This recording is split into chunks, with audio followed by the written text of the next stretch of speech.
Kwa jwang Mwandu monegogi pok ong'e ne owang masira mar mach mane omuoche od ohala moro mantiere boma ma Homa Bay kendo kelo kethruok mar mwandu mathoth e kinde mane masira no timore.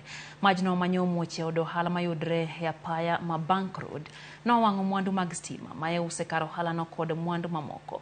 Nyaka sani pok ong'ere gima dine kel masira mar majno kar doko ni jopiny manoyuro kanyo to chich ni nokele gi ng'ikruok mar teko mar stima kaluwore ni e kinde mane majno moko dukano nyori kolor.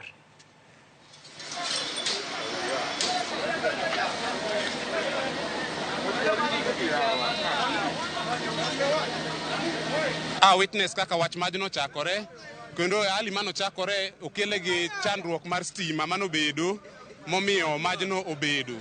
Seche mochakore no eko otemo wang'o mwandu ma pok oyang bechgi nyaka gi sani. To ka wang'iyo rescue team ma Homa Bay County wagone gi erokamano nikech gichope wang' sa kendo gitemo konyo manyaka gi sama wawuoye ni eki mach otho.